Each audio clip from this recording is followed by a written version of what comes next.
Okay, I'd like to announce that a quorum is present. The meeting is duly called. Notice of the meeting has been posted in accordance with the Texas Open Meetings Act. The following board members are in attendance: Tracy Miller, Allison Lasan, Catherine Sells, Dr. Buddy Bonner, Christy Hassett, and Jenny Prosnick. We will now convene into closed session as authorized by Texas Government Code Section 551, specifically 551.071, 072, 074, and 076. The time is 6 o'clock p.m.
Okay, you ready?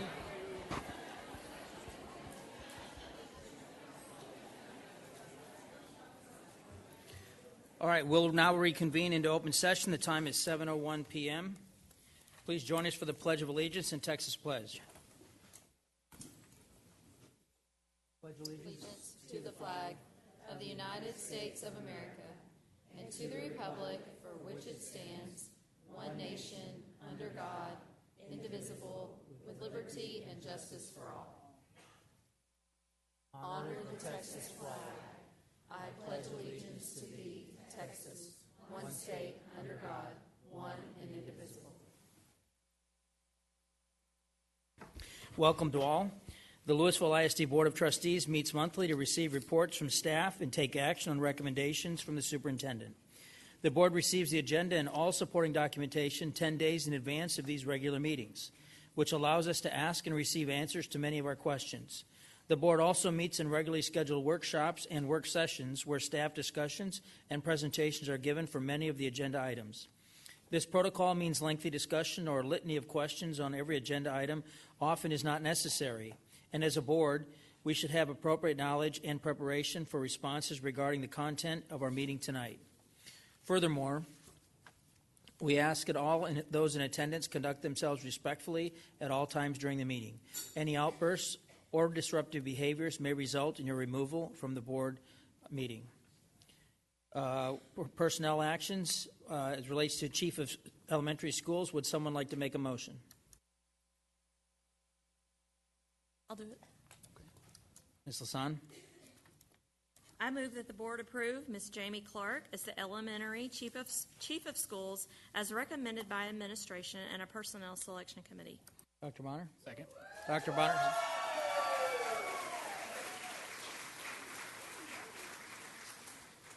You all know we still need to vote, right?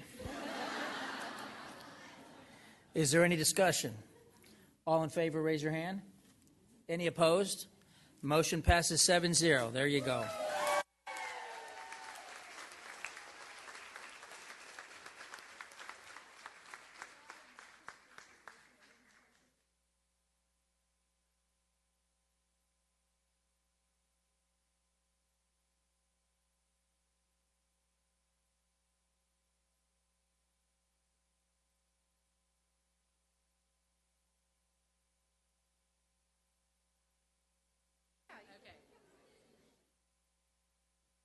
Okay, they want me to introduce my family, so I will do that real quick. This is my son, Kagan. And he's a freshman in college, and he's actually at Texas Tech, just transferred from Baylor. Yeah. And this is my son, Conley Clark. He will be a senior this year. This is my son, Chaden Clark. He'll be a freshman in high school. And this is my daughter, Kabri Clark. She'll be a fourth grader. And this is my husband, Robbie Clark. So that's it.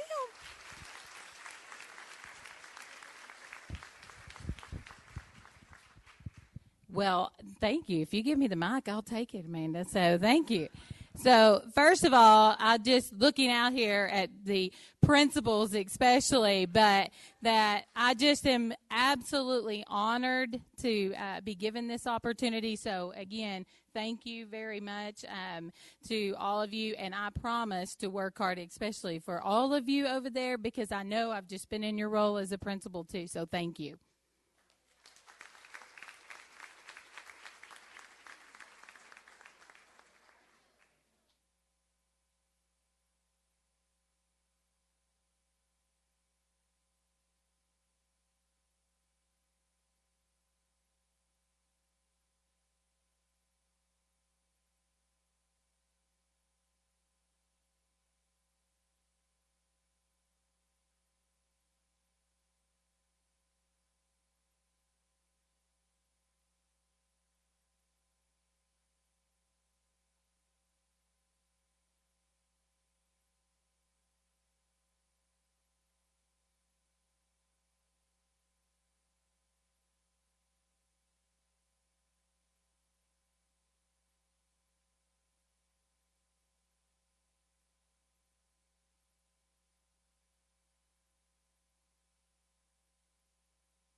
Thank you. Good luck, Jamie. All right. Marcus 9. Ms. Hassett. I move that the board approve Ms. Jessica True as the new principal of Marcus ninth grade campus as recommended by administration and the personnel selection committee. Do I have a second? Second. Dr. Bonner, any discussion? All in favor, raise your hand. Any opposed? Motion passes 7-0.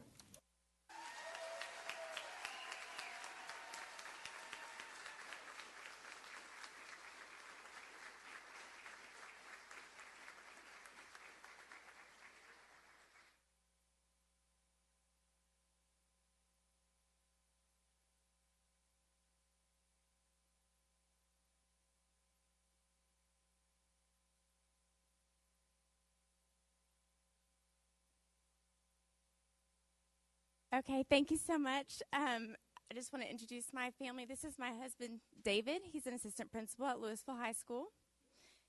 This is our daughter, Addison. She's going into 4th grade at Highland Village Elementary. And our son, Declan, going into 2nd grade at HVE.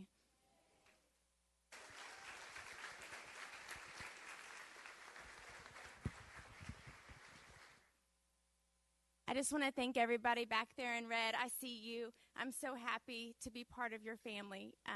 Getting to keep with the Marauder family is so important to me. I thank you all for coming. I'm honored to work with you.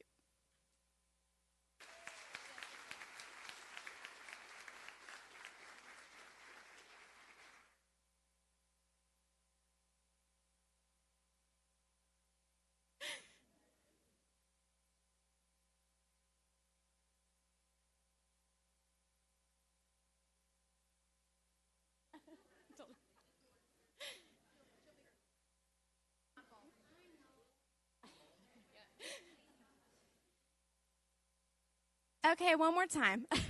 On the far right, my mother-in-law, Debbie True.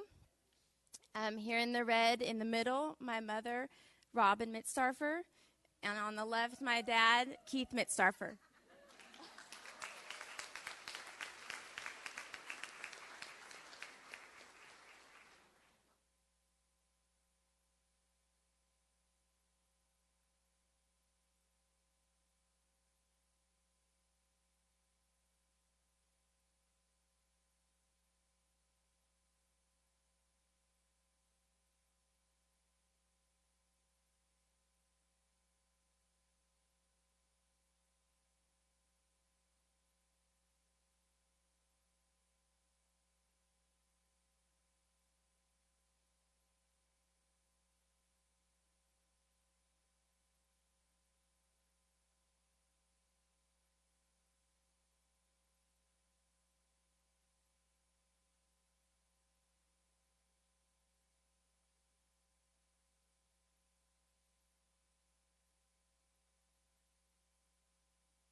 Okay.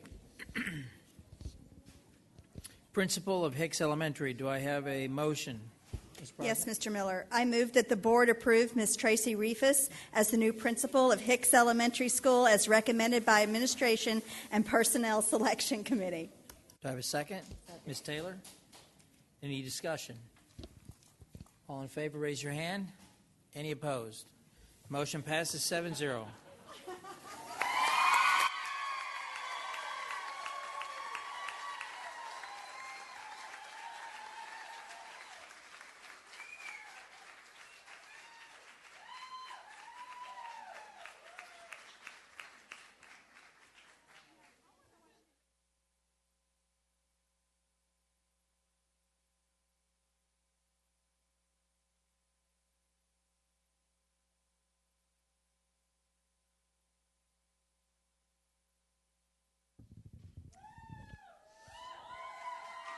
Okay.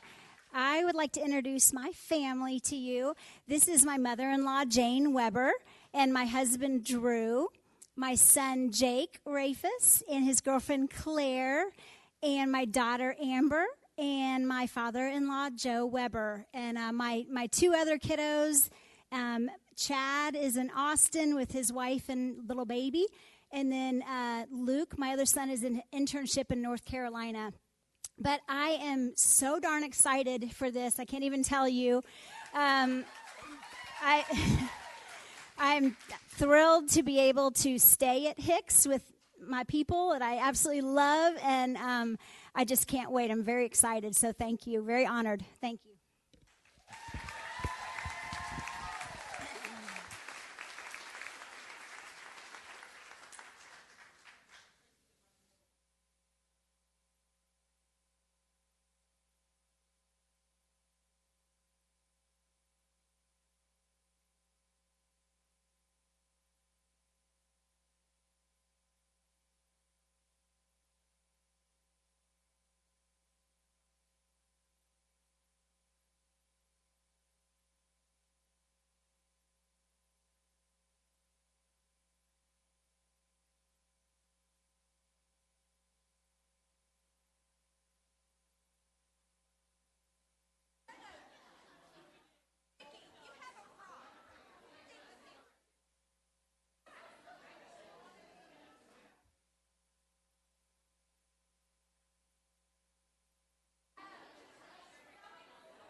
Okay, Principal Student Success Center, would someone like to make a motion?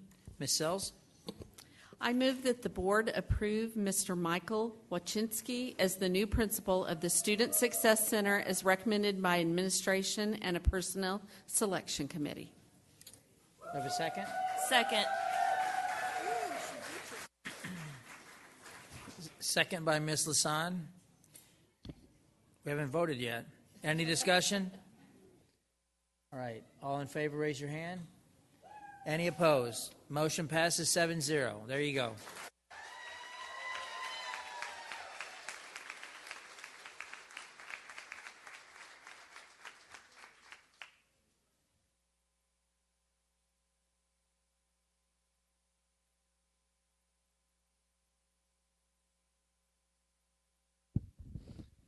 Howdy, y'all. Hi, I want to introduce, I'm a very lucky man. I have a wonderful family here. In the middle is my lovely wife, Laura. She's a bookkeeper at Braswell and Denton. My son, recent graduate of North Texas. He's now a certified 412 teacher in social studies. And my lovely daughter, on the end, she's going to be a senior at OU in pre-law and a Pride and a proud member of the Pride band. So this is my family. I'm very lucky to have them.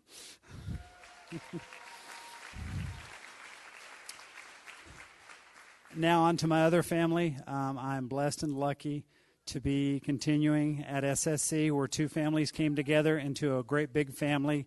I'm excited, guys. I'm so happy to continue to be with y'all and to continue to make the magic that we do not just for our students, but for the whole district as they send their kiddos to us. So thank you so much, and I'm lucky and blessed. I appreciate it.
Okay, Chief Communications Officer Amanda Brim will now share with us this month's recognitions and student spotlight.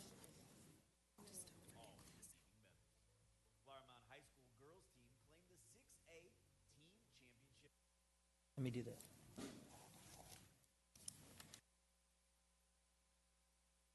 LISD students had a fantastic showing at this year's track and field state meet with student athletes from Flower Mound, Hebron, Lewisville, and Marcus High Schools all receiving medals.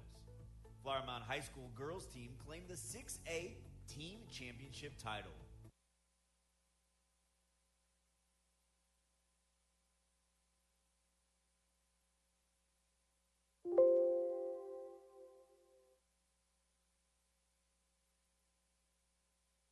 Fantastic showing at this year's track and field state meet with student athletes from Flower Mound, Hebron, Lewisville, and Marcus High Schools all receiving medals. Flower Mound High School girls team claimed the 6A team championship title. Natalie Cook won gold in the 1600 meter and 3200 meter and was also recently named the Texas Track and Field Coaches Association Track Athlete of the Year. Samantha Humphreys won gold in the 800 meter and silver in the 1600 meter and 3200 meter. Riley Ward won gold in the high jump. Abigail Counts won 2 gold medals in the wheelchair 100 meter and 400 meter. She also earned a bronze in the seated shot put. Nicole Humphreys claimed bronze in the 1600 meter, and Alexandra Fox claimed bronze in the 3200 meter. Hebron High School's Skylar Bowman claimed silver in the discus, while Katie Broadbent claimed silver in the wheelchair 400 meter and bronze in the wheelchair 100 meter. Lewisville High School boys relay team, Xavier Lewis, Leon Williams, Caden Durham, and Jalen Washington claimed the bronze medal in the 200 meter relay. Marcus High School's Emma Sherlaw won gold in the discus and bronze in shot put. While Emma would love to be here, she is out of town tonight.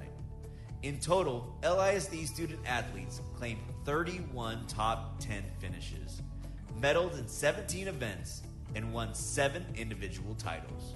Way to go, students.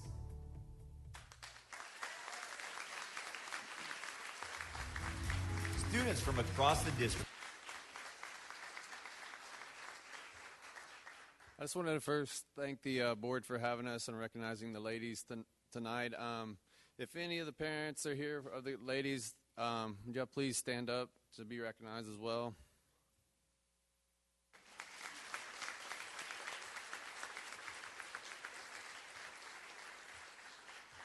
My name is Coach Davidson. I'm filling in for Coach Cook. I'm the assistant cross-country and track coach at Flower Mound. And like you were saying on there, Natalie Cook and Coach Cook and Sam Humphreys are all at the National New Balance meet going on Wednesday. So they'll be racing at 5:45. Is that right, Nicole? 5:30.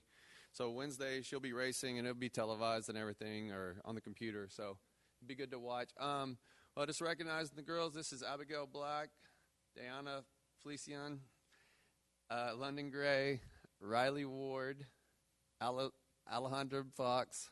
I call her Alex. So, and then Nicole Humphreys. But it takes so much work, and everybody doesn't see behind the scenes and everything. But more than important, these are all such outstanding ladies and awesome in education and academics. So, want to give them a round of applause, and thanks for all the recognition.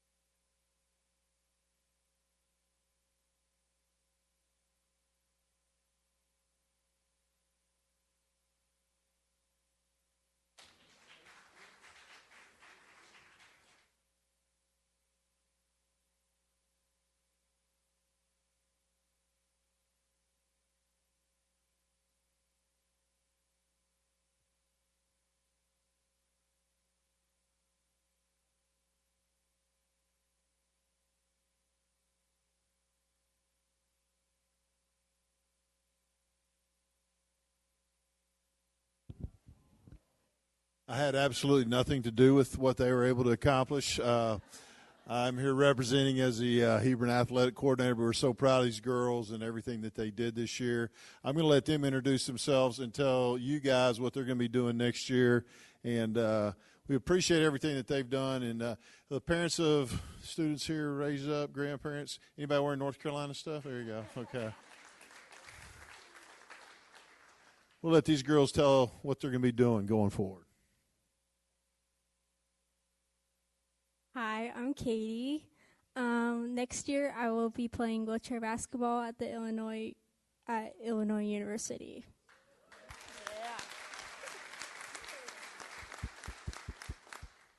I'm Skylar Bowman, and next year I'll be doing track and field at the University of North Carolina.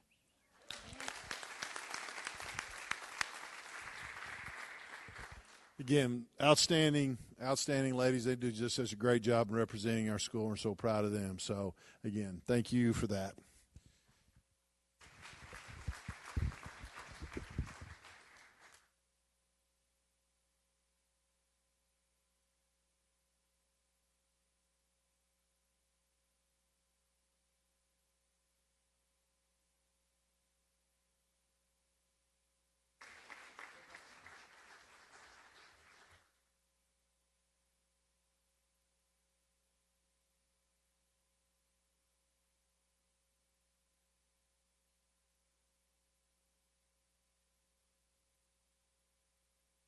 I'm Heather Moss, the head coach at Lewisville High School, and this is Xavier Lewis. He was our first leg on our 4x1 relay, and he also took fourth at state in the Open 100. And he is a junior, so he is coming back, and he was the only, everyone else in the 100-meter final was a senior. So he is coming back with big plans next year.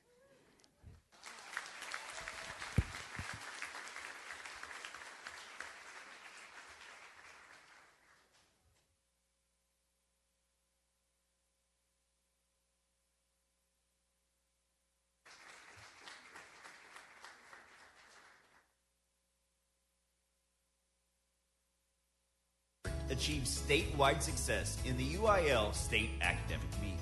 Flower Mound High School's Rhea Adula won first place in social studies and Tina Lowe placed second in copy editing. Lewisville High School's Shanika Harris placed third in spelling and vocabulary.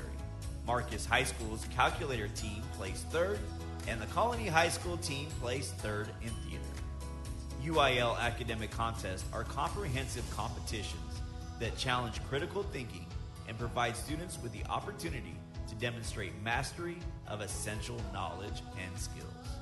Congratulations, students.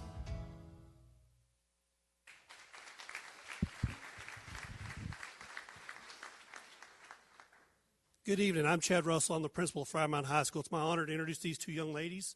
We have right here Tina Luo, who is the silver medalist in the state in copy editing, And next to her on her right is Ria Adula, who is the state champion in social studies for Class 6A. Congratulations to both these young ladies. They are both 11th graders, so they will be coming back next year to hopefully defend their titles. And if their parents are here, if they would please stand and be recognized, I'd appreciate it. Thank you.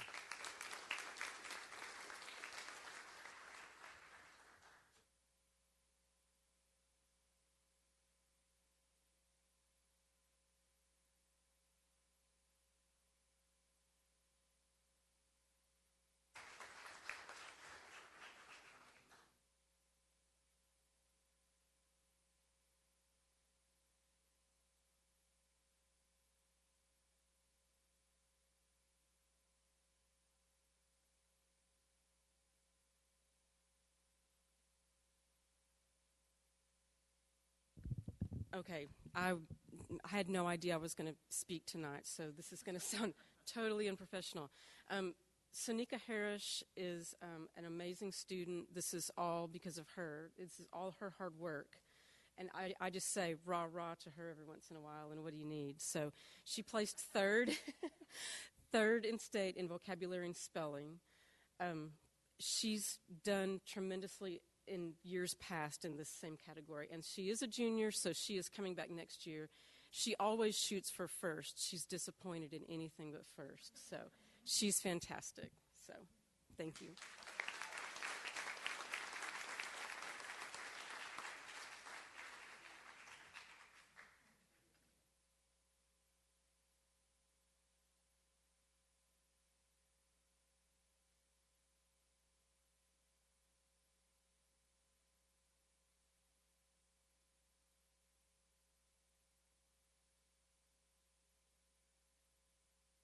Hello, I'm Mr. Pike. On the far end down there is Patrick Price. He's a junior. And then you have Vincent Wynn right here. He is a senior. We do have Tate Evans, who wasn't able to make it. He's a baseball player. And then Alan Wynn had to help his brother. But these guys worked incredibly hard. They placed third in the state. So thank you guys for all of your support. There's no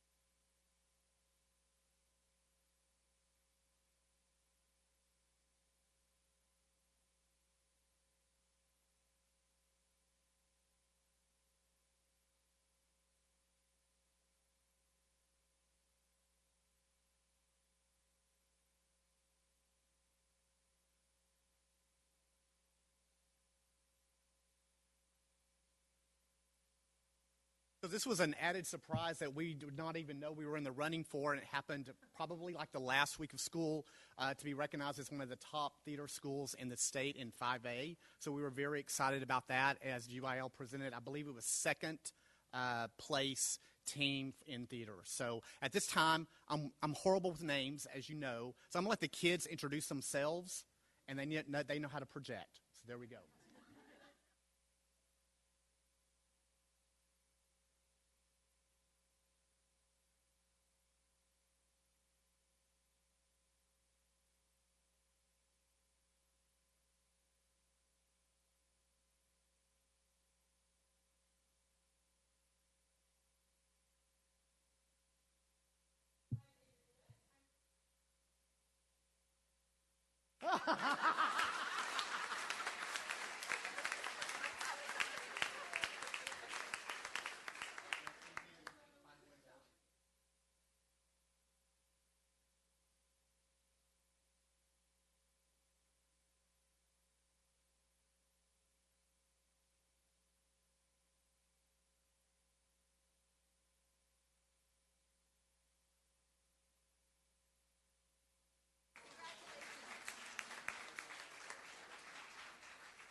LISD high school students from across the district earned top awards in several prestigious journalism competitions. Hebron High School earned a Columbia Scholastic Press Association Silver Crown for the digital newspaper, The Hawkeye. At the Interscholastic League Press Conference's state convention, Hebron claimed 6 first-place wins, 2 second-place wins, 7 third-place wins, received the Silver Star Award for the Hawkeye, and 2 students earned a Tops in Texas Award, which is the IPLC's Best Overall Award. In the Texas Association of Journalism Educators Best of Texas Newspaper and Broadcast Awards, Hebron had the Best of the Best winner, 13 excellent winners, and 2 superior winners. At the IPLC's state convention, Lewisville High School earned 1 first-place win, a second-place award, and Tops in Texas award. In the Best of Texas Awards, LHS had 3 excellent winners. Marcus High School earned a Columbia Scholastic Press Association Silver Crown for the newspaper, the Marquee, and a JEA Best of Show Award at the National High School Journalism Convention for the School's Broadcast Program, MOB. At TAJE's state convention, the Marquee won first place Best of Show with 8 excellent winners and 17 superior winners. MHS won the overall sweepstakes award. At the ILPC state convention, the Marquee won a Silver Star and also had 3 Tops in Texas winners. And the Colony High School's Audrey Sharek won an excellent award winner at the TAJE's state convention. Tonight, we are joined by journalism students from Hebron, Marcus, and the Colony. And while Lewisville High School students would love to join us, they were unable to attend due to prior commitments. Great job, students.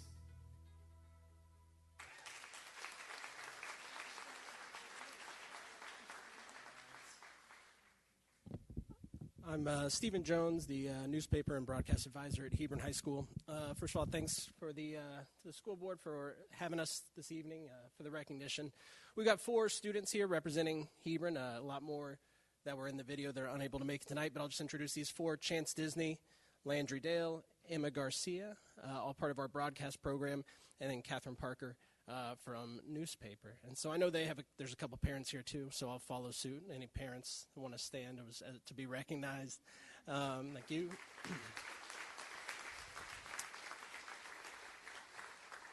And then you can clap for the students too. You can clap for them as well. So.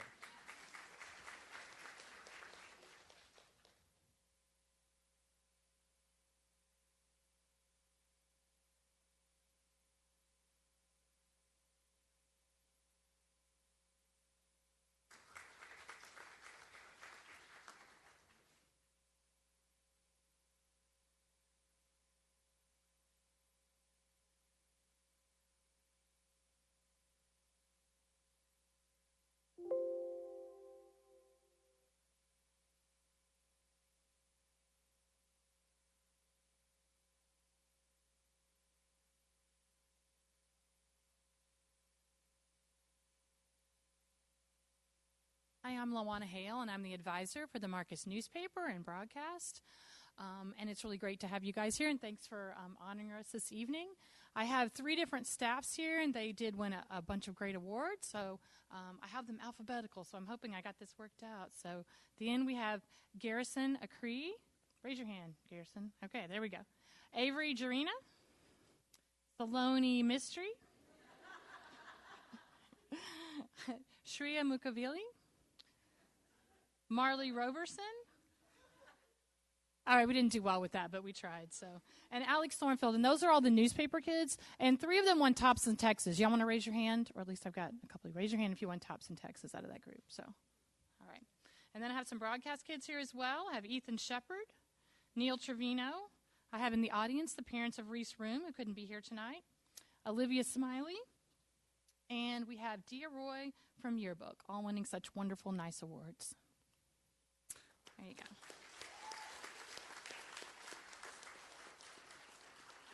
And since we've been asking the parents to stand, we have some parents here that want to stand up, and we should probably honor the parents too for all these great kids. So there we go.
This one's going to take a long time.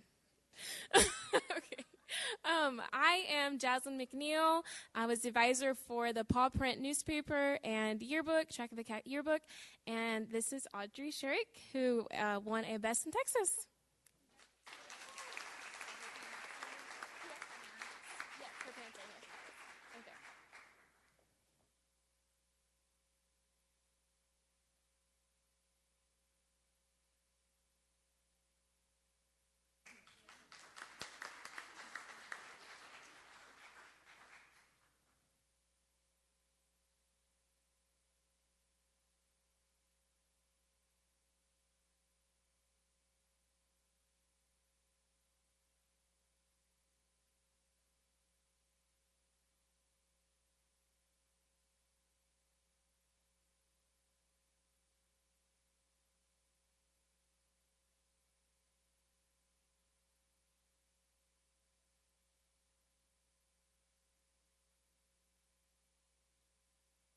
Okay, thank you, Ms. Brim, for all the recognition, and we're proud of our students and our staff for all the achievements that we continue to have in LISD across athletics, academics, and fine arts.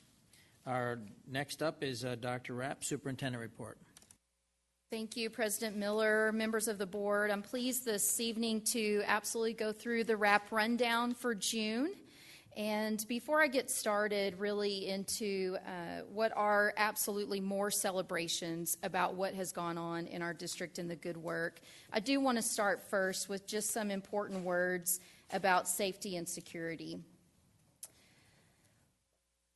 There's no doubt that we are all experiencing a variety of emotions and concerns as we watch our fellow educators and community in Uvalde grieve over the unfathomable tragedy and loss of life.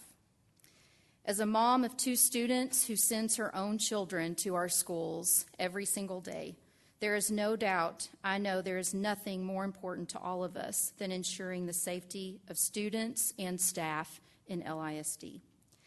To that end, I absolutely want to this evening highlight the great work of Matt Garrett and our safety and security team, who are monitoring our schools 24/7, and I want to also say thank you to our local law enforcement and our school resource officers for their partnership in keeping our students, our staff, and our facilities safe.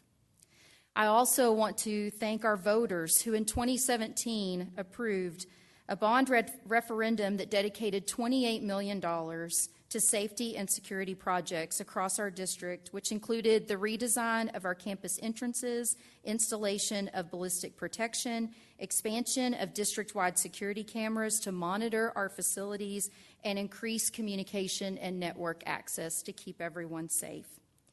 We are, and I want everyone here and watching online to know, we are committed to continuously reviewing our practices, our policies, and our procedures to determine if there are any additional steps that need to be taken.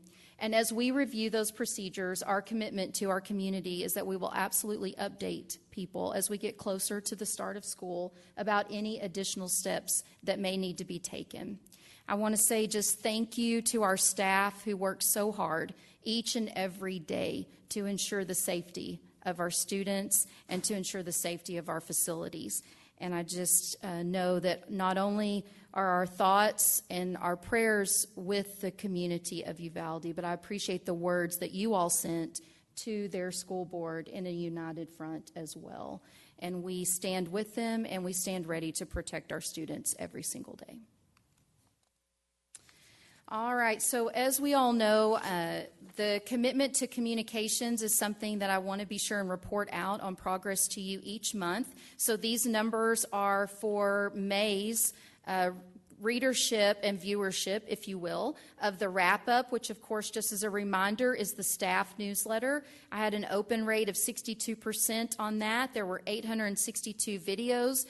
Views to the video update, and our top clicks, which I've been reporting on for you in the staff newsletter, were our senior spotlights, our LISD board end-of-year update video, and our May 17th board recap. In the report, which is our family newsletter for May, we had an open rate of 54%. We had 1,528 views to the video update, and the top clicks there were our senior spotlights and our academic calendar. A little bit reporting each month as we do on the 4 cornerstones, and I'm going to start first and foremost with the huge celebration of our graduation ceremonies. And we had walk over 4,000 graduates across that stage at UNT. And of course, our numbers are there. We had 965 for Flower Mound, 898 for Hebron, 1,155 for LHS, 800 for Marcus, and 509 for the Colony. And I know I join each one of you in just expressing our gratitude to the leadership of our campuses and our district team on keeping that event safe, and we were able to celebrate so many great milestones with families on that day. A little update about professional learning. As we know, and I've spoken about in the videos that I send out, that really learning never stops in the school district. And over the summer, our staff are busy learning in things that they're choosing to learn about, in addition to, I hope, all of them are taking some time to rest as well. But we have had 1,651 employees that have already participated in learning this summer.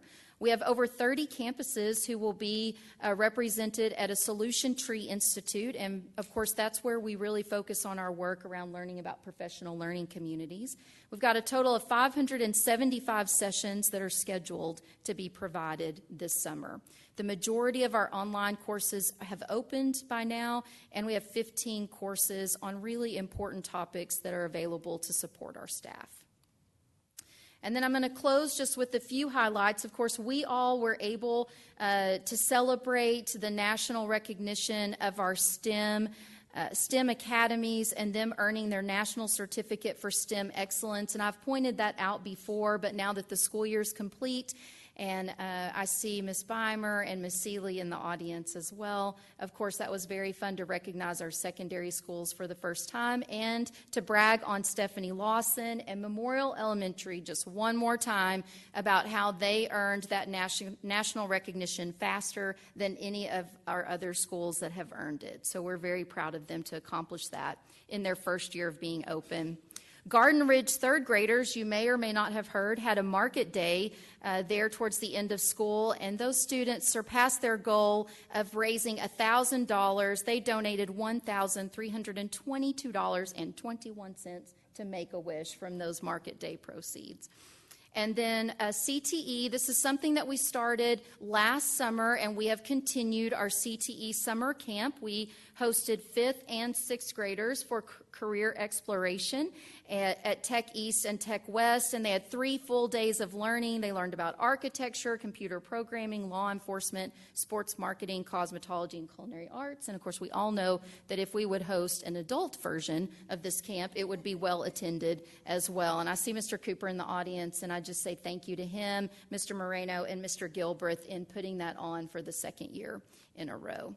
And then as we close out this and get ready for next school year, I'm proud about the emphasis that we're going to have, and I've spoken with each of you about, around really being one Lewisville ISD. And what that means for our district, for us to come together around having a great culture that people love not only to work in our school district, but our families love to be a part of our school district, and our students love to be a part of our school district. We're going to have great communication and proactive communication, which I work to model for our schools every single month, and I will have my June newsletters going out this week, and I will still communicate to in July as we get ready for the start of the school year, and then ultimately fostering a great connection across our 127 square miles.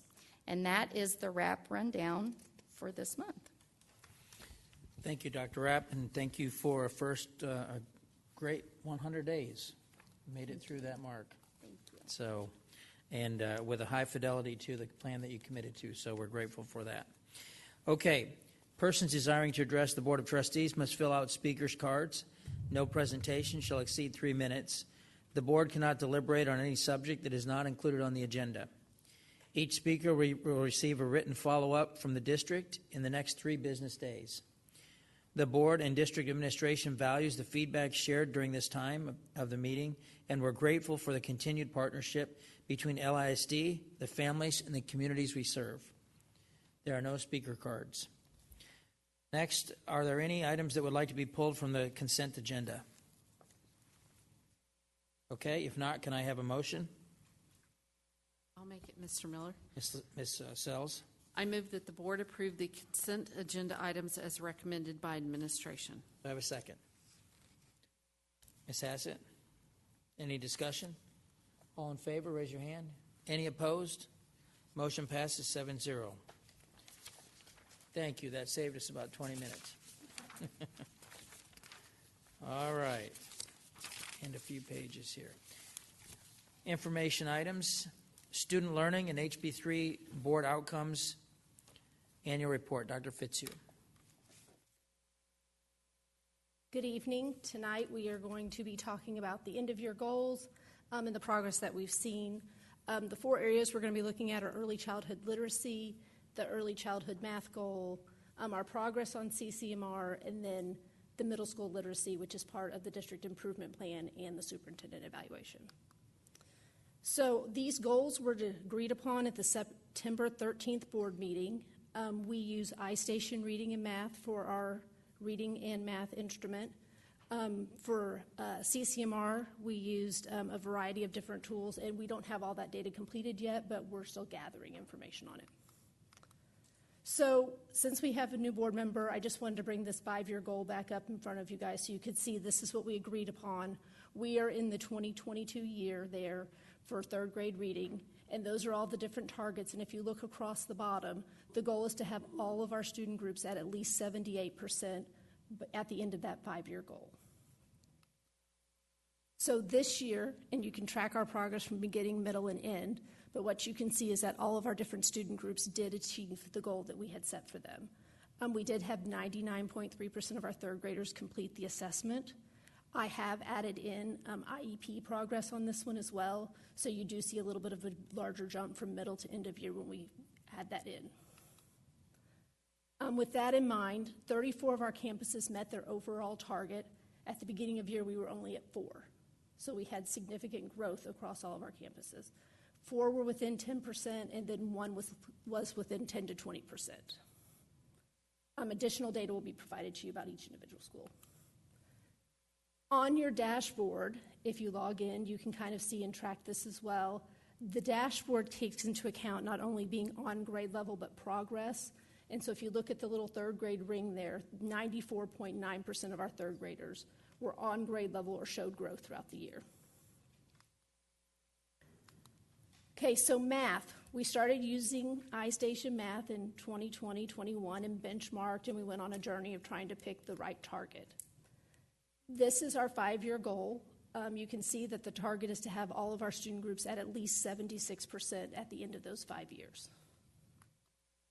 This year, we met all of our targets with the exception of the African American and the English learner targets. The African American target missed by about 0.9%, and the English language learner missed by 1.3%. We had 98.5% of our 3rd graders complete iStation, and again, I added the IEP data in here as well. With that in mind, we had 31 campuses meet their overall target. This was at 3 at the beginning of year. 7 were within 10%, and 1 was within 10 to 20%. We had no campuses miss their target by 20%, more than 20%. That was at 15 at the beginning of year. So we did see growth at all of our campuses.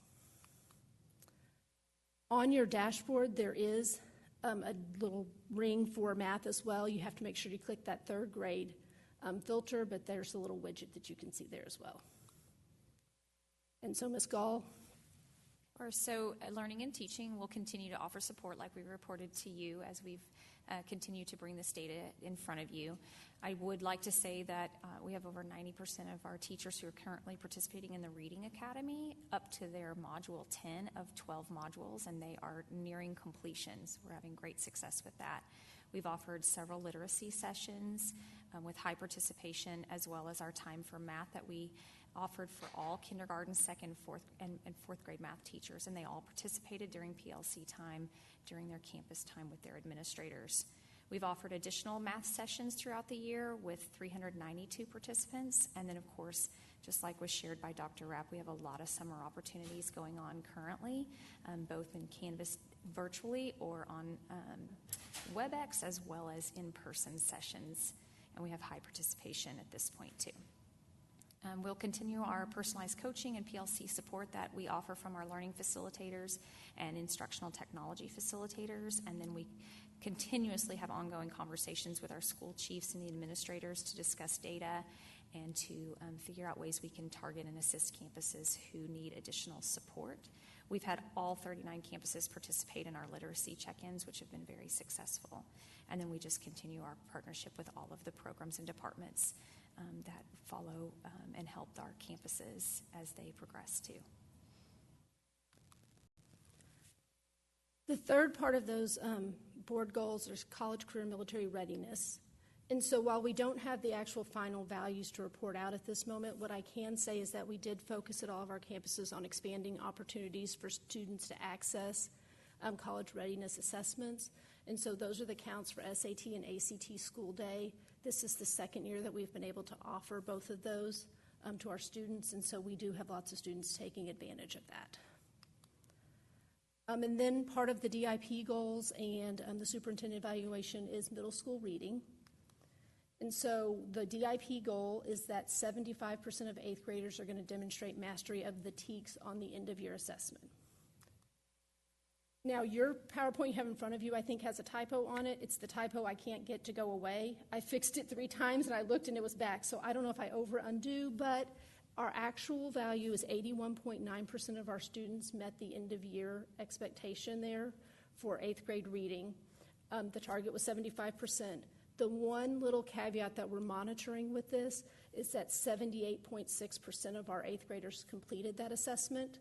And so we do have a group that didn't complete, and so that could change that value. So one of the things that we're really working with learning and teaching on is how do we make sure that we get all of our students to complete so that we have a great number moving forward. We also worked this year diligently to add in the McGraw-Hill widget on the dashboard, and so that is now up. We got that up and active last week, and so you do have to filter by 8th grade because that's the data point that we're pulling in, but it is up there, and we're still working on one other expansion to that readiness dashboard. And so Ms. Karen Seeley's worked closely with Sean Hood, who is our secondary language arts administrator, to provide support, making sure that they have clarity around the TEKS and the understanding of those connections and differences that are changing in the ELAR.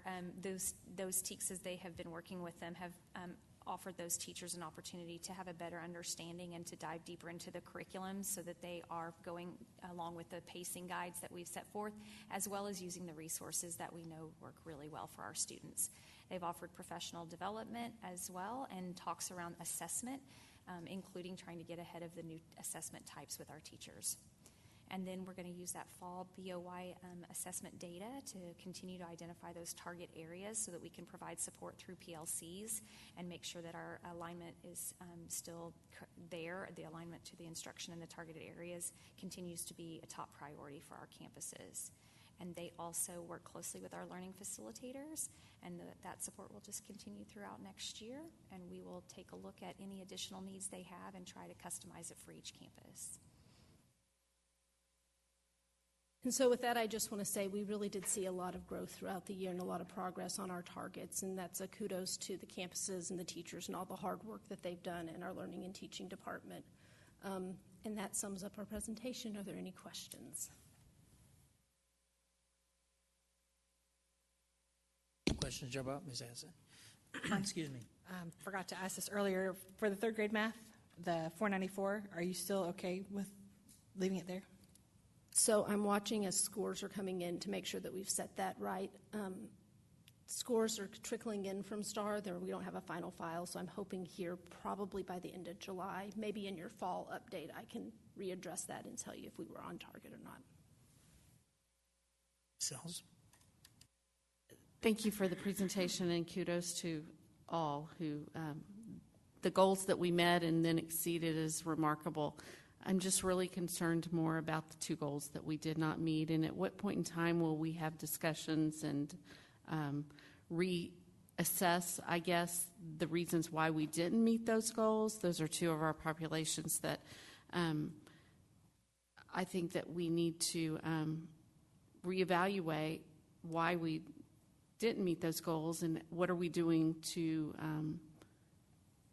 make sure that we do, I guess, moving forward. And I know this was a hard year coming back full on from COVID, but it always pains me to see that we didn't meet these goals and in those populations. So I'm concerned, and I just wanted to state that. So thank you. Yeah, thank you, Ms. Sells, for that. Absolutely, anytime that we have any groups on any of the goals where we don't hit the target as we had anticipated that we might, we do have a conversation, absolutely, between all of us, including a conversation with our school chiefs and looking a little bit deeper. The interesting part about that data is that we hit the reading targets and not the math. And so I think we've made a lot of progress in the math and understanding those targets better, because that iStation assessment, we're still on our 2nd year of iStation math. So I think there's a little bit that we're figuring out there as well. But the good part about having the data to monitor is it does give us a reference point. And that's something collective we can look across every single campus for. And we know that if the reading's coming along, we're able to look a little bit differently at that math in a different way. So we'll keep an eye on it. We'll keep watching it and then see if we need to adjust any targets, look at things differently, and we can absolutely share that as we progress. Okay, I appreciate that. And in no way do I want to take away from the remarkable work that's being done from all of our staff. It is an amazing work. We're an amazing district. I just want to be more than amazing for all.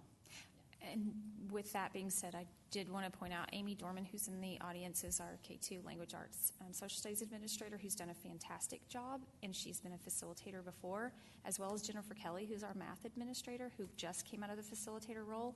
And some of the data that you're looking at has really helping them to adjust curriculum, to add checkpoints, to take a deeper dive into what teachers have asked for to see how we can help support them in those areas too.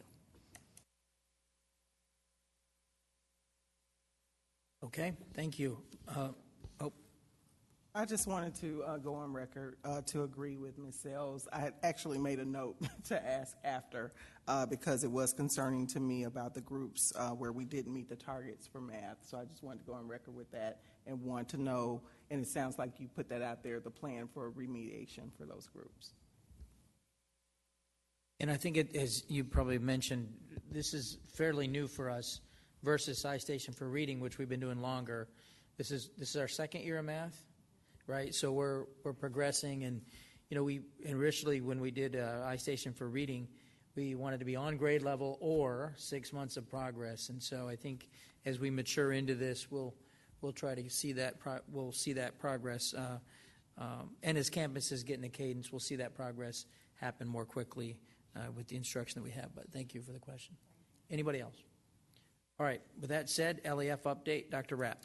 Yes, I'm going to ask Dr. White to come to the podium, and we're pleased to get to hear an LEF update from him this evening. All right. Is on? We good?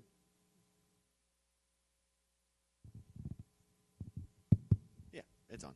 I just had to bend over. A little too tall. All right, well, thank you all for giving us a couple minutes just to give you a brief rundown on our organization, Lewisville Education Foundation. We are certainly proud to partner with you all and support the great work that the district does. As usual, I'd like to just overview a couple of the numbers, just the kind of important things. On this second slide, we certainly have the dollars raised, our employee giving campaign, which as of April reached $91,000. The campaign doesn't end until September, so we're projecting about $125,000 to $130,000. And that is contributions made by all faculty and staff at this district. So I just want to say thank you very, very much to everybody who has contributed to that campaign. We will start the next year's campaign in August. But that is a huge number to show that our teachers are so committed to this district that beyond what they do in the classroom, they're also giving through payroll deductions and monthly contributions to this campaign. 50% of that dollars, that goes directly back to the teachers' campuses, and the rest are used to fund our teacher grants, which we will announce in August, the winners of those grants. In 2021, 2022, our events, you can see that we raised a little over $172,000 from our Evening for Education Gala and our Golf Classic. Those, again, are phenomenal numbers coming out of a pandemic and just having the partnerships with all of our community and business leaders in the area. So we certainly appreciate that. One of the bigger numbers, too, that we like to report on is our 8 new endowments that were created. That is certainly a record for us. We had a great year with people who were committed to endowing both scholarships and grants. So we have invested that into our larger endowment, and we'll continue to use the dividends and interest to fund those scholarships and grants. We did last year award a little over 73 teacher grants and campus grants for a total of about $140,000. So again, that was a pretty good number for us. Scholarships, many of you all were there the night at LHS Stuver Auditorium. It was a great night. We were anticipating about 800 people showing up, and I'm pretty certain there shouldn't have been any fire chiefs in the area, because I do think we hit about 1,100 in that auditorium. It was a fantastic night. But we awarded 410 scholarships for a total of $305,325. And that is the first time we've ever broken the $300,000 mark, so we are awfully proud of that. And grateful that we're given the opportunity to give that type of money. And then, of course, our LSD special programs, which includes back-to-school fair and certain other larger district items. We reached 89,000, this year. So we are, again, fortunate to partner with you all and make sure that money goes to exactly where it needs to be. I often like to use this meeting also to just give a little bit of insight in our operations. We are very proud that through our audits since 2015, you can see this trend here, that our program expenses, and those are scholarships, grants, LSD special programs, has continued to rise to stay over $600,000 for the past several years, while our managerial expenses, our administrative costs, have dropped dramatically from $5 to about $350. So we are working towards that goal of the 80-20 and personally the 90-10 ratio, where $9 out of every 10 goes to exactly where it needs to, and only $1 is used for administrative expenses. That's a high standard, but that's what we're moving towards. This chart here tells us that we're well on the way there. I will say just a little bit of curiosity for me is if you see the little dip from 19 to 20 in the program expenses. That is due to a number of different factors. You obviously have COVID and a pandemic, and people a little bit more reticent to give. But I would also say that we're at a growth point with the foundation where we are tracking well over 700 accounts, and we're doing that with 1.5 people. So I'm a little nervous that some of our resources are being taxed to the point where we can't adequately keep up with the accounts that we're pulling in. So. It's a great problem to have, but it is one that I'm keeping an eye on as kind of a key performance indicator for us. And finally, of course, I always like to share the dates, and this is actually an interesting slide, and I think you'll see why. Employee Giving Campaign, we're starting at the end of July. You'll start hearing news about that, getting the T-shirts out, etc., getting out on campuses to promote that. Our scholarship applications will open for graduating seniors next year on November 5th. You see our Golf Classic, our annual Golf Classic there is October 3rd, and we will be doing a digital online auction mid-October. Now, why that's interesting is you'll see at least one date not mentioned, or at least one event not mentioned. Our Evening for Education Gala, we have decided to put a little wrinkle in it this year. We are separating kind of our larger corporate sponsors so that we can steward them a little bit better, and we will be doing an invite-only donor appreciation dinner on November 13th. So you all will see more news about that. I apologize, November 15th. It's the Tuesday before Thanksgiving. And then in the spring, we will do a larger public event. So we are officially not doing Evening for Education this year. So that's the little wrinkle in this important dates. So. With that, I'd love to turn it over to any questions or any comments. Questions? I'd just like to note that I know that Ms. Sells had sent us a note from your board meeting this week of the number of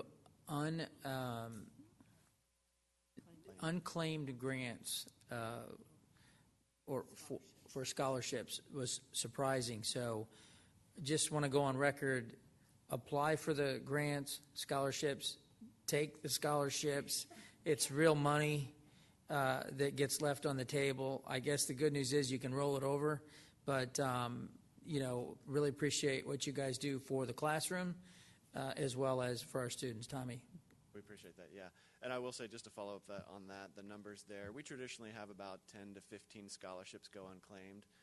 This year, with about a month left to claim, we had about 50. Our staff kicked it into overdrive and got that number down to about 20. And I will say it was a trend that some students simply weren't enrolling in college, so the scholarships they are awarded will go to a student next year. It's a difficult position for us because we want to be good to our donors and make sure that their intent is met, but at the same time we want to be good stewards of that money and make sure it goes to students who claim it, students who want it. So appreciate that. Thank you. Really appreciate it. Thanks. Thank you all. Okay, Chief of Staff Dr. Miller, District Improvement Plan. Good evening. Y'all received your formative review with notes in board book, and Dr. Fitch, you highlighted some of the goals from the student learning. So I wanted to take just a minute and highlight some of the other goals that align to superintendent and board goals that you've gotten some of those updates in the past couple months in the spring, but some things we haven't hit on that I wanted to highlight. So just a reminder about the DIP that the superintendent goals and district goals are embedded in there. They're aligned by cornerstones, and then we also have goals 6 and 7 that are more federal and state mandates. And so I'm going to hit on just a couple of them that are board, superintendent, and district goals. In student learning, our goal of leveraging our PLCs and data, we wanted 100% of campuses to be a 3 or higher. Remember, 3 was like you're aligned to the framework, you're having good conversations about your data, and we hit that with 100% of campuses at 3, and actually surpassed that with 50% of our campuses have moved to a 4 or a 5, and we have 2 campuses that just applied to be model campuses, so that's exciting. For student experience, for college and career readiness based on their readiness indicators, end of the year data. This is the first year that we've tracked it, not high school.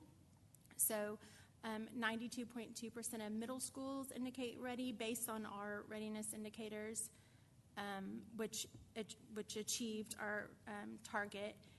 89.4 of 9th and 10th graders achieving our target, 91.5 of the 11th graders, which achieved our target, and then 93.4%. Remember that our target was set for 2025 is what we're trying to hit. We have exceeded all of our targets based on our current indicators.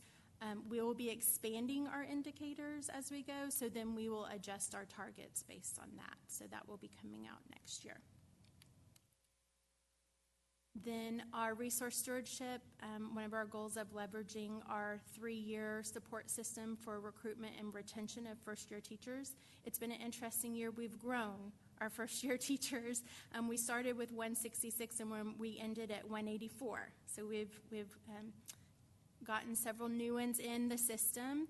At the end of the year survey with them, 93% of them indicated they felt like they were supported, 93% of them, which is about 12 of them not, which is a really good percentage. 93 of them felt like a sense of belonging here, and 91.2% indicated that they were returning. We won't know if that's actually the number until we start school next year, but that's how many reported to us that they intended, and our goal was to hit 90, so we made that.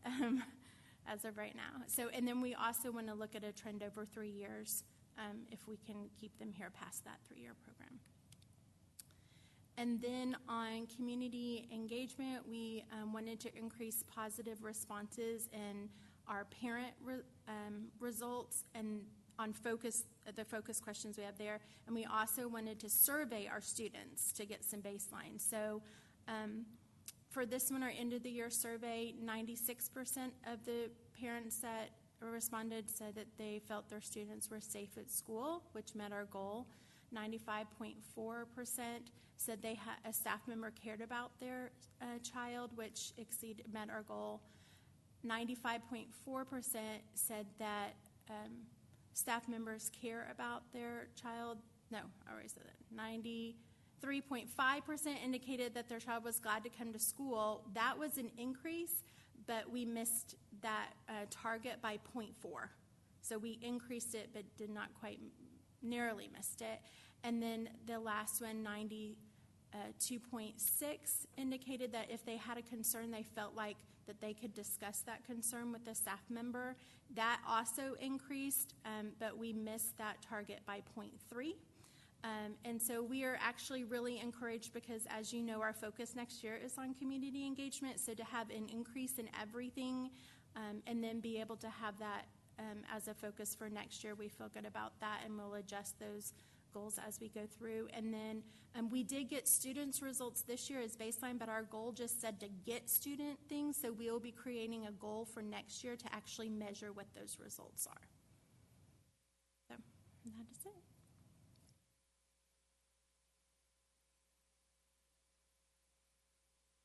With respect to the parent survey, excellent responses, of course. What do you know the response rate? Was it, of the parent population, a percentage? Do you have it off the top of your head? So we got about, I'm going to say 9,800 responses. It might be closer to 9,900 responses, but it's hard to create a response rate because some parents have multiple emails on file that it gets sent to. It is slightly down. It was down about 50 responses from what we got last year, but it's pretty consistent with what we have been getting. And each campus actually got enough. We try to make sure each campus has at least 50 responses, and so all of our campuses had that baseline number.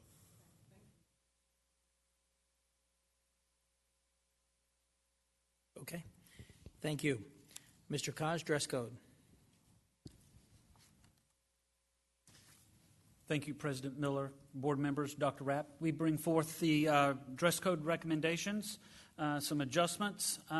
Before we get started, I'd like to thank the committee members for their time and energy, their thought process, and their discussion given at all the meetings that we conducted and to come up with. We had 3 buckets of individuals we were trying to satisfy: staff members, parents, and then students. And trying to get all 3 of them on the same page was a challenge. So some of this information here is just a review from the last time we were there, brought forth to the board as a review. I will say I moved a timeline slide up from the end of the presentation to the 3rd slide, so that will be a slight adjustment, but I think you can keep up. Last time the dress code was adjusted on a wide scale was 2014. And then we did some minor changes last year, removal of gender-specific language about pants, short skirts, and then specifying pajamas are not permitted unless through school spirit days. Here's the timeline slide that I moved forward.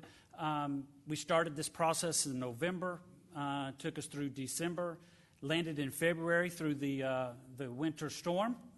We actually shifted gears during that time and met virtually and allowed the committee members to respond differently during that time. Took us through April. May, recommended any adjustments, combed that through many other administrators in the district, and then that lends us to June. We're presenting the recommendations to the LISD administration. So just looking, and I don't know if this is on yet, so just looking at some of the input that we received as part of this process, we did send out a dress code survey, and that went to all of our parents, all of our staff, and then to secondary students. And we did have about 23,000 responses, which was a pretty good number. And very interesting to see the diversity of thought among those 3 groups. We had 56 total committee members that worked on this work group with us, talking through these ideas, looking at the data and the information. They represented all feeder patterns. We met, I believe, 4 times in person, and then as Mr. Kosh said, we worked virtually. And then at the end, we took everything that we had worked through and sent it around one more time to our campus administrators for some additional feedback on where we felt we were landing with some decisions. This kind of starts our section on some of the proposed adjustments that we're looking at making to the dress code for next year. And one of the things we did was just start with some cleaned up language around the purpose of the dress code. So this is a little bit different than what we had in there before, just simplifying it and really honing in on why it is that we have a dress code. First 2 items of the proposed adjustment, you can notice, and I provided a side-by-side in your board book, so you can see the old dress code wording and then the new.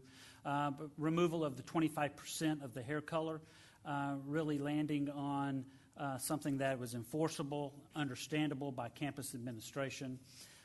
Many of the other ones that you'll see through this, the adjustments, is just like Rebecca Clark said, kind of adjustment of words, cleaning up some of the language, making it aligned with what we can enforce and what parents are expecting from a dress code. Once again, clothing that portrays or represents items or behaviors are prohibited in school may not be worn by students. That's pretty much the same as it has been. The second bullet point on here, we're holding true to the appropriate length of shorts, about mid-thigh, but then making some adjustments for shirts that are worn when leggings are worn during the school year. Once again, clothing deemed inappropriate, offensive, or unsafe by campus administration. Pretty much the same type of language there from last year to this year, but once again, just kind of expanding it just a little bit more. And then, of course, undergarments must not be visible is an adjustment to how the wording was from last year. Students are required to wear shoes appropriate for the school setting. The last sentence in there is specific for elementary schools, and we got a lot of feedback from elementary principals that this was appropriate that we had it in there, but then also gave a reason on why flip-flops may not be worn by elementary students for safety reasons. And then the clothing that is clearly sleepwear, pajamas was added last year, and then it's just kind of cleaned up a little bit there. And then the last one is an adjustment from last year to this year. If tattoos are visible, content may not portray or represent items or behavior prohibited in schools or create a distraction to the learning environment. So our next steps with this will be to provide the final approved dress code to our campuses so they can start communication on this with families. We will be creating a standalone dress code document, and it will also be embedded as it is annually in the student handbook. And then that handbook and that document are pushed out by communications to all of the campus websites as well as the district website. So that'll be our next step.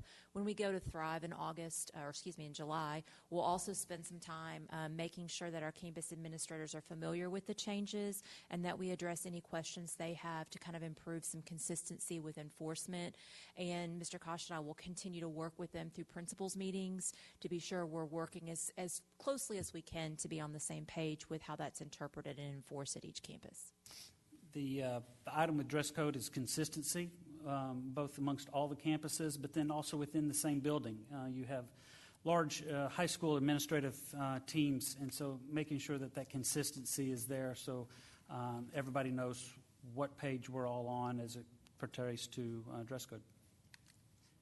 With that, are there any questions? I do have a question. It's actually the same question that I asked. I wanted a little bit more information on the consistency, which I appreciate greatly.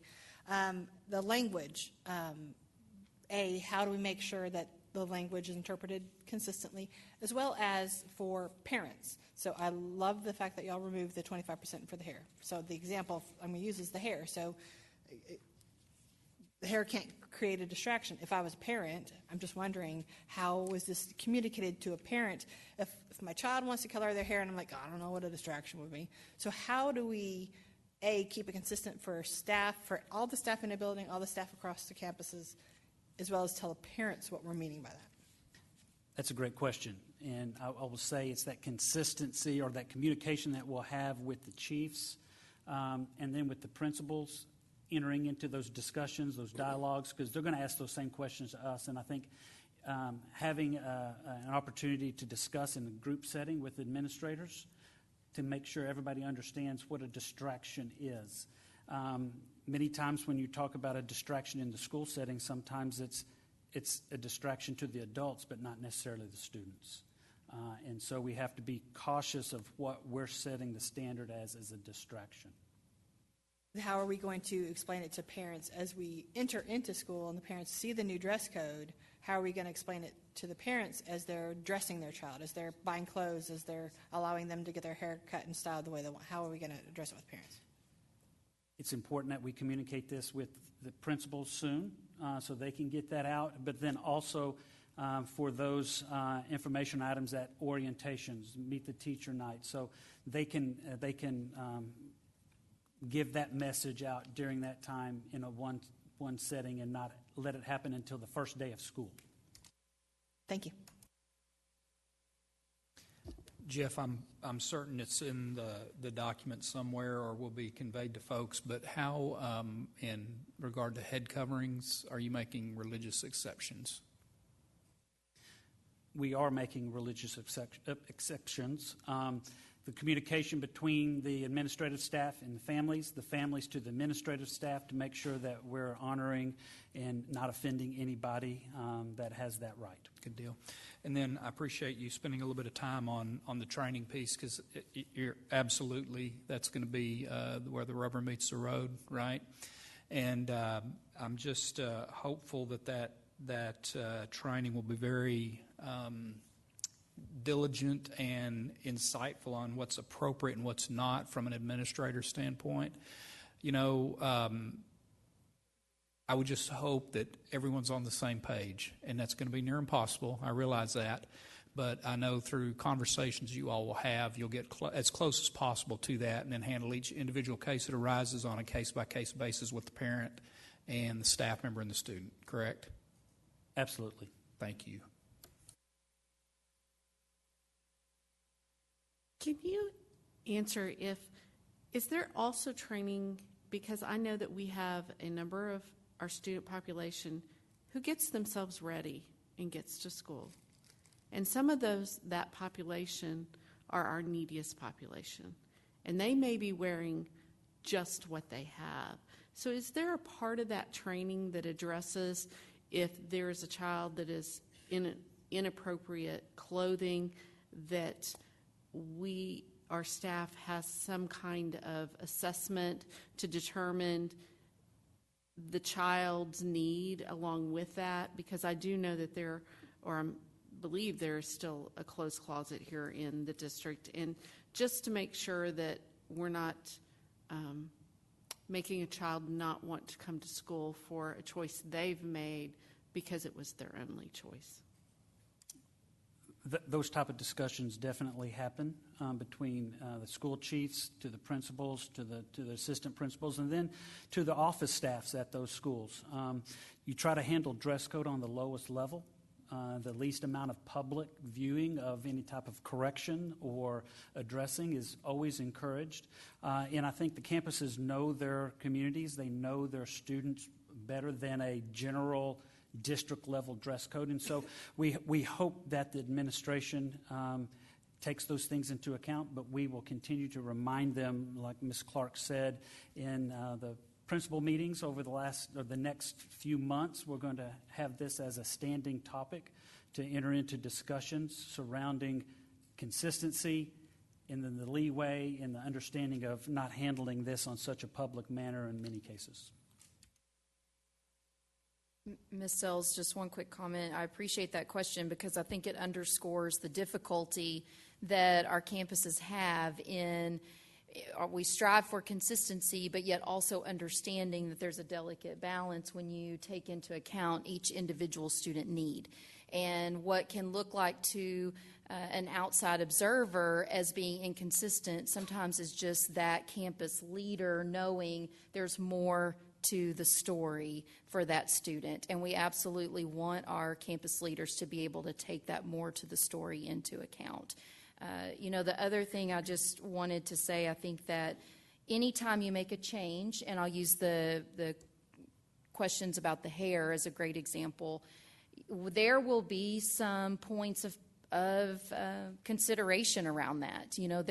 Anytime you adjust what the expectation is and you're talking about what is a distraction, it goes back to like when you handle clothing that becomes a distraction, and how do we work with parents? Why was that identified to be a distraction? And so we'll be a lot more informed at the end of this school year after we have worked through a change like that is so new as well. And I think that that's what's incumbent upon us, is to take a step back and go, how did that change work? Did it create more confusion? Was it hard to be consistent around? And do we need to revise as necessary? I think that's where sometimes we get in a rut if we say, well, this is the way it is, and we'll come back in 3 years. Right? And so I think we just have to view some of these things as we're making changes with the best information, the best minds around the table. But if we see that throughout the year this isn't going the way we thought it would, then that will help us make revisions for the following year. Thank you, Dr. Rapp. So just a couple things. I take it that uniforms are off the table. I think, don't we still have 2 elementaries that are doing them? Believe so. I think Lakeland is still doing uniforms, and Central, is that correct? Yes. Okay. But otherwise, they're off the table.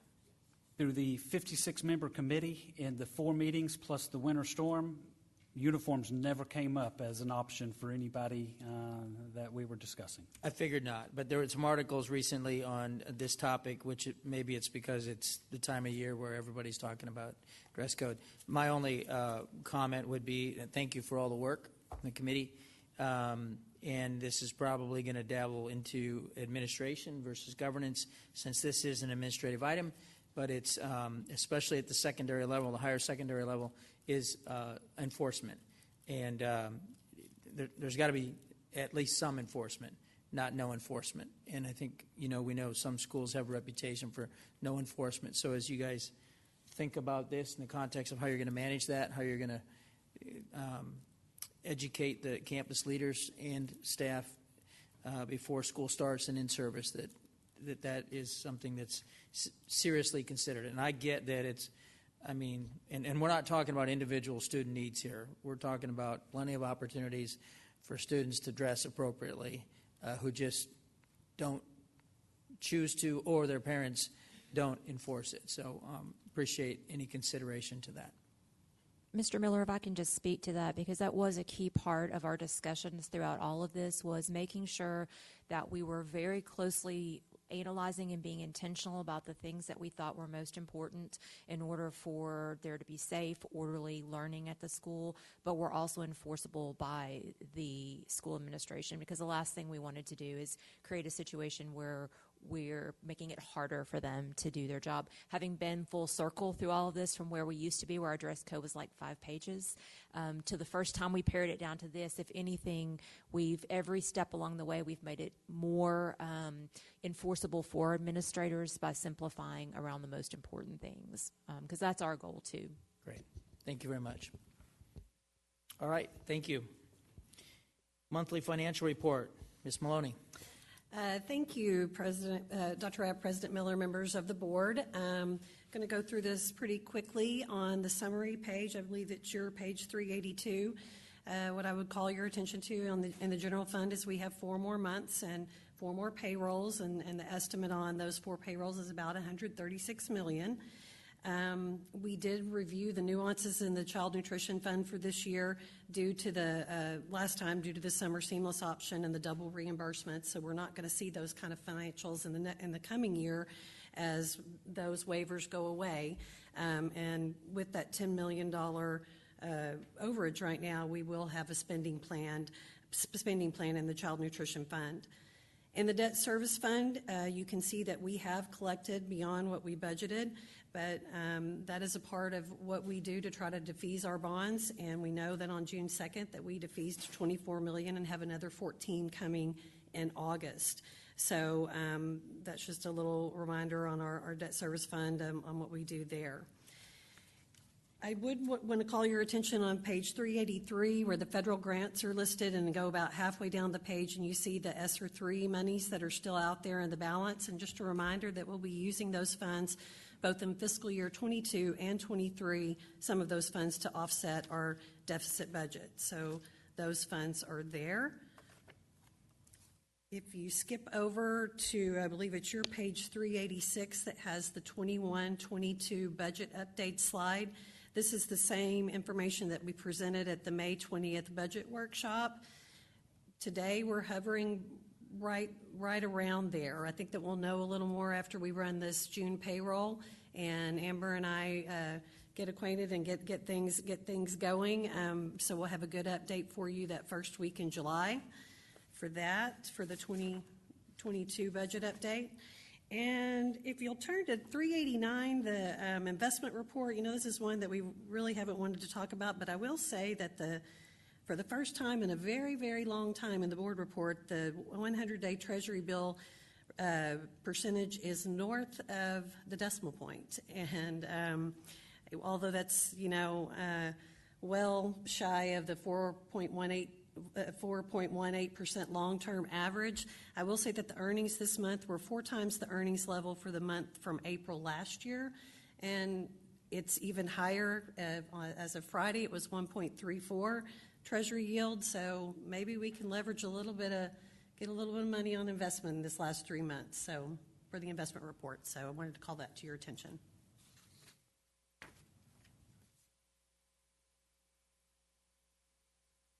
Thank you. Any questions? All right. Next item, consider approval of Texas VSN course review waiver. Dr. Rapp. Yes, this comes from Dr. Big and Ho. This is a usual item that he brings forward. It's our ability to waive the course review process because the course review process doesn't exist anymore right now at this time, so we have no choice but to waive the course review process so that we can continue to offer the courses we've created and be able to create more. So it seems a little silly when they don't have a process, they make you waive it, but nonetheless, we're asking for your approval to have this course review waiver for our VLA courses that we offer through the Texas Virtual School Network. I'm sorry, did I miss a budget question for you? Oh, All right. I'm so sorry. Let's take a break and jump back to that item. Yeah, go ahead. Sorry, let me go back to it. My question was around the general fund, and there was I want to say $74 million shortfall when you compare budget to actual. And I just wanted to know, is that more of a timing difference of when revenues are received? It looked rather high. So. Yeah, and actually, if you go to look at the slide, we're projecting to bring in, on page 386, we're projecting right now to bring in $515 million, and that is well shy of the $552 million that we had projected at budget time. It's largely due to the tax collections, and we had, in the M&O side, we had overstated our tax collections of what we would bring in, and we're going to bring in a little less than that. Yes, okay. That was my question. Thank you. Okay, did you want to add anything else to that? Okay, so with that, would someone like to make a motion? I'll make a motion. Ms. Lasan?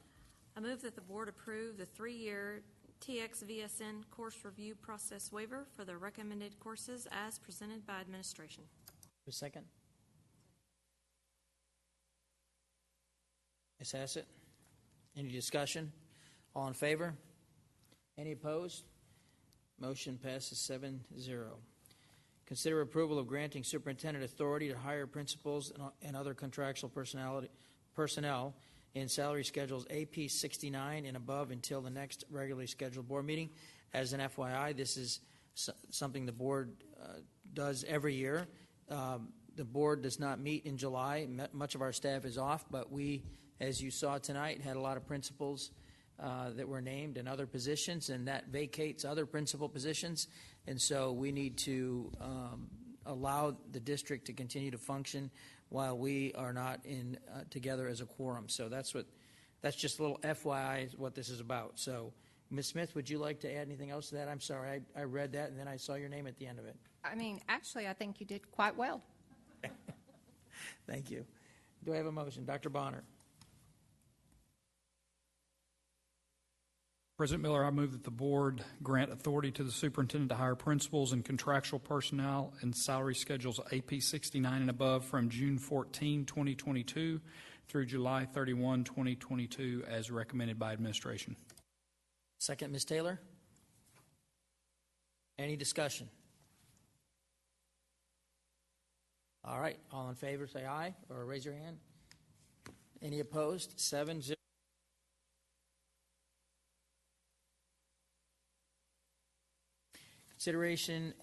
Consider approval of instructional materials adoption. Ms. Gall. Yes, this was presented to you the last board work session. This is in regards to the Health 1 9 weeks course offered for our high school students as an elective. It goes along with Proclamation 2022, and we are recommending Goodhart-Willcox Texas Health Skills for High School, both the general and companion text, as the resource to be provided for these students. Thank you, Adrian. Do I have a motion? Ms. Hassett. I move that the board adopt Goodhart-Willcox Text Health Skills for High School, General, and Companion Text as recommended by administration. A second by Dr. Bonner. Any discussion? I just wanted to reiterate this is for an elective course in high school. It's opting into a portion of an elective. So it's an elective that also has a portion to opt in. So plenty of safeguards in place for those who have some concerns. Adrian, did you want to add to that? Okay. Thank you. Anybody else? All right. All those in favor say aye or motion. Raise your hand. Any opposed? Motion passes 7-0. All right. Consider approval of TASB resolution for legislative report. Ms. Maloney. Yes, thank you, President Miller. This is the consideration for the approval of the TASB resolution for the delegate assembly that Ms. Hassett brought forward last month. The deadline to submit this resolution is in 2 days, so it's rather timely. But it's around to advocate that it is very difficult for the school district to attempt to forecast multiple variables, including its recapture payment due to the tight turnaround for submitting the values for the Texas Education Agency to set the tax rate. I just first want to say thank you to Ms. Hassett for always bringing these forward to us, and Ms. Maloney for bringing these forward to us. So I move that the board approve the TASB advocacy resolution for the 88th legislative session as recommended by administration. A second. Ms. Hassett, any discussion? All in favor say aye.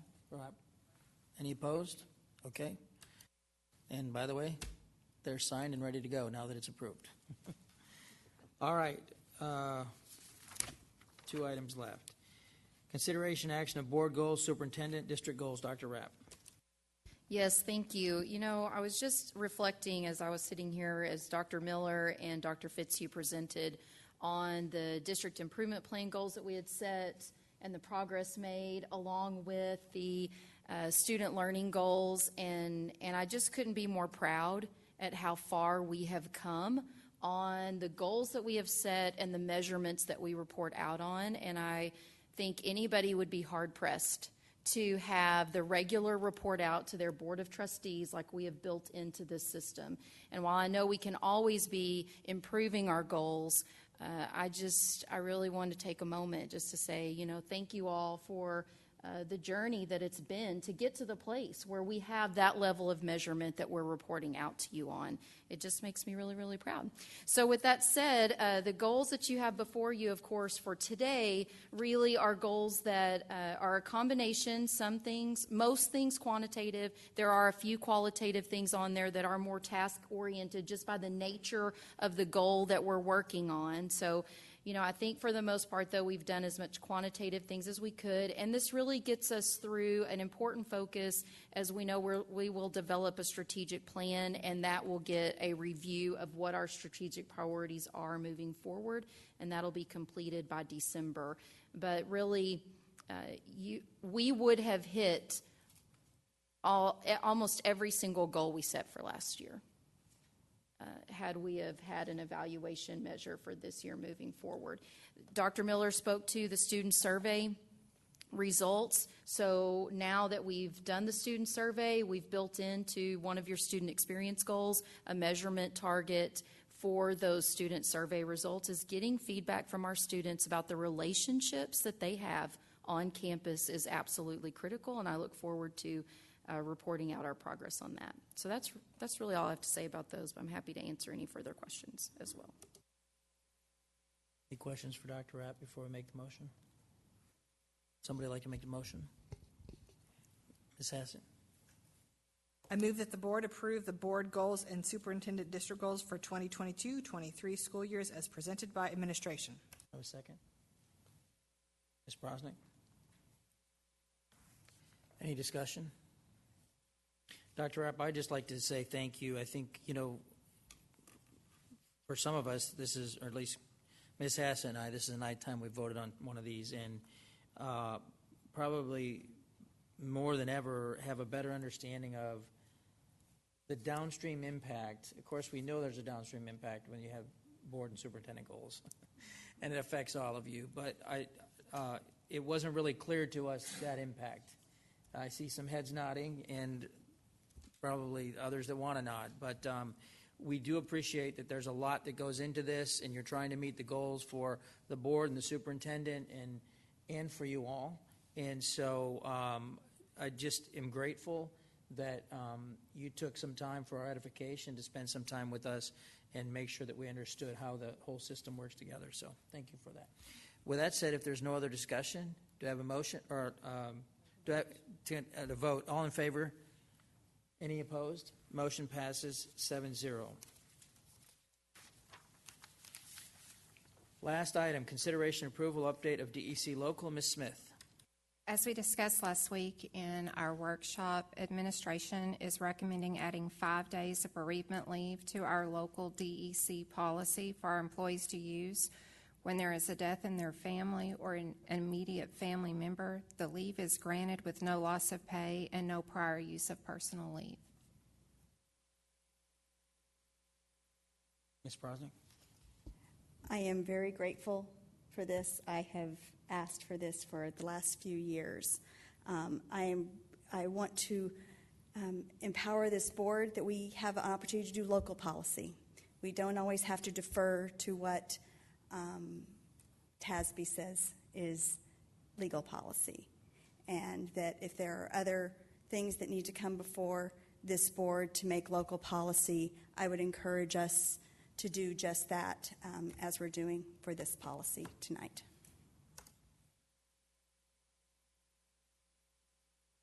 I move that the board approve adding 5 days of bereavement leave to local policy DEC, allowing employees to use upon death of an immediate family member. In addition, this leave would be granted with no loss of pay and prior to the use of personal leave as recommended by administration.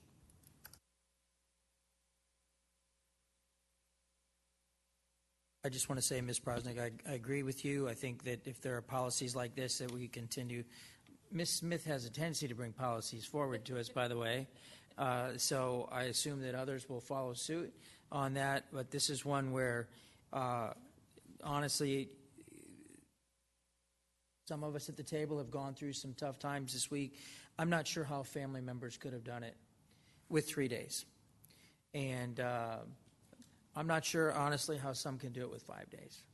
But I think we talked at our workshop last week, our work session, about ways that people can get some additional leave if necessary, and so I would encourage that, because really, depending on the family member who it is, 5 days also seems somewhat inadequate, but certainly better than where we're at. So appreciate your comments, Ms. Brosnick. If there's no other discussion, all in favor? Any opposed? Motion passes 7-0. If there's no further business, this meeting is adjourned. The time is 8:46 p.m.